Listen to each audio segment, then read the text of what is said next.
Hello friends, Assalamu alaikum. Once again, this is Sajid Ali Haider, your investment partner here in Istanbul, Turkey. और आज की video में हम बात करने जा रहे हैं टर्किश इनहेरिटेंस लॉ के बारे में कि तुर्की के अंदर खुदा न खास्ता अगर किसी की वफात हो जाती है तो वरासती कानून क्या है। इस वीडियो को स्टार्ट करने से पहले मैं डिस्क्लेमर दे दूं कि मैं यहाँ पर लॉयर नहीं हूँ, लिहाजा ये वीडियो बनाने का मकसद है सिर्फ आपको नॉलेज और इंफॉर्मेशन फ्राहम करना आपकी अपनी जुबान में। अगर आपको किसी किस्म की कोई कानूनी रहनुमाई चाहिए तो आप हमारी लीगल टीम के साथ कांटेक्ट कर सकते हैं। तो आइए हम बात करते हैं इनहेरिटेंस लॉ की। इनहेरिटेंस लॉ के बारे में सबसे पहले जो इसकी लीगल बेसिस हैं वो तुर्किश सिविल कोड है, यानी जो तुर्क सिटीजन्स हैं उनके लिए इनहेरिटेंस का लॉ तुर्किश सिविल कोड के तहत परसू किया जाता है और इसी तरह फॉरेनर्स के लिए भी। नंबर 2 पे अगर हम बात करें तो बेसिक प्रिंसिपल्स ऑफ इनहेरिटेंस क्या है। सबसे पहले इसमें ये ख्याल रखिए कि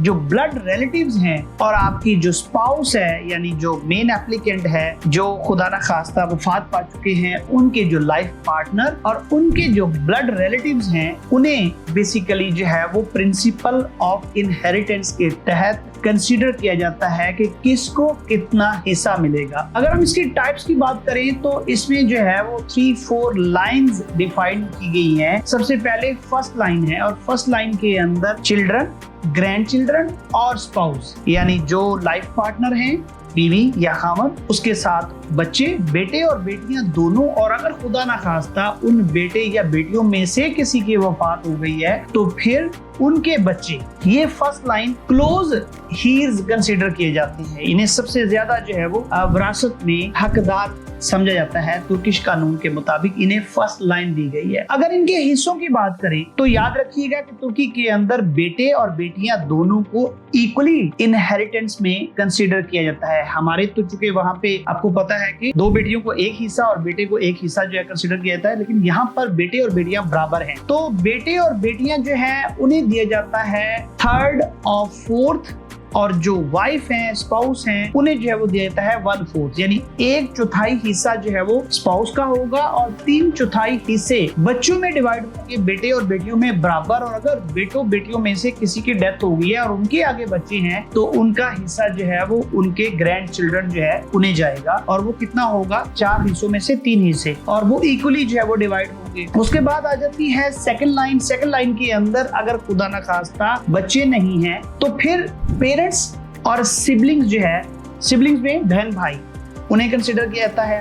इसमें हिस्से इस तरह बनते हैं, हाफ जो जायदाद है वो दी जाती है स्पाउस को और हाफ जो है वो पेरेंट्स और जो बहन भाई हैं उनमें डिवाइड होती है। उसके बाद आ जाती है थर्ड लाइन। थर्ड लाइन के अंदर जो है अगर बच्चे भी नहीं है, उसके बाद पेरेंट्स भी नहीं है, उसके बाद सिबलिंग्स भी नहीं है, तो फिर जो है अंकल्स एंड आंट्स ये कंसिडर किए थे, जैसे चचा, चच्ची, मामू, ममानी, ताया, खाला, इन्हें फिर जो है वो हिस्सा दिया जाता है। अगर हम स्पेसिफिकली बात करें जो स्पाउस है उनके शेयर की, तो अगर बच्चों के साथ स्पाउस का शेयर देखेंगे तो वो 1/4 है। अगर यही हिस्सा पेरेंट्स और सिबलिंग्स के साथ देखेंगे तो वो हाफ है, यानी 50% जो है वो पेरेंट्स और सिबलिंग का, 50% स्पाउस का। और अगर खुदा न खास्ता कोई वारिस नहीं है तो फिर 100% जो है वो जाएगा स्पाउस को। तो ये जो है वो आपका हो गया इंतकाल, विरासती, किस किस को कैसे कैसे कितना कितना जो है वो मिलेगा। अब हम बात करते हैं विल, जिसे यहाँ पर भी जो है वो वसीयत बोला जाता है, जिसे हम उर्दू में,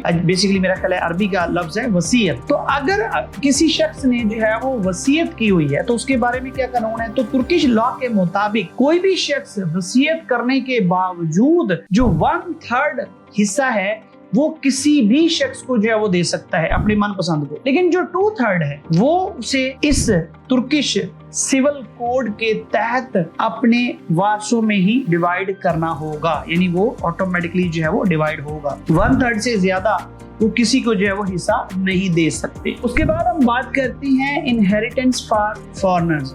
अगर किसी फॉरेनर की यहाँ पर तुर्की के अंदर कोई जायदाद है तो उसके ऊपर भी सिविल कोड अप्लाई होगा, टर्किश इनहेरिटेंस लॉ जो है। और वो ये कर सकते हैं कि अगर वो चाहें तो अपना जो उनका मुल्क है जहाँ से उनका ताल्लुक है उसके मुताबिक जो है वो अपनी वसीयत बना सकते हैं, या उसकी अपनी नेशनैलिटी के मुताबिक जो है उसकी विरासत जो है वो कर सकते हैं। अगर उन्होंने कोई विल नहीं बनाई हुई, कोई वसीयत नहीं बनाई हुई, तो फिर ऑटोमेटिकली इसके ऊपर जो है वो टर्किश इनहेरिटेंस लॉ जो है वो इम्प्लीमेंट होगा। अगर उन्होंने विल बनाई हुई है तो फिर जो है वो उनका लोकल जो मुल्क का कानून है वो अप्लाई हो सकता है, लेकिन अगर विल नहीं है तो फिर जो टर्किश लॉ है वही अप्लाई होगा। अगर हम बात करें इनहेरिटेंस प्रोसीजर की, तो इनहेरिटेंस के लिए क्या करना पड़ता है कि सबसे पहले आपको सर्टिफिकेट लेना पड़ता है कोर्ट से, सर्टिफिकेट ऑफ इनहेरिटेंस। फिर उसके बाद नोटरी से या कोर्ट से आप जो वारसान की लिस्ट है वो ले सकते हैं कि कौन कौन जो है वो वारसान है उस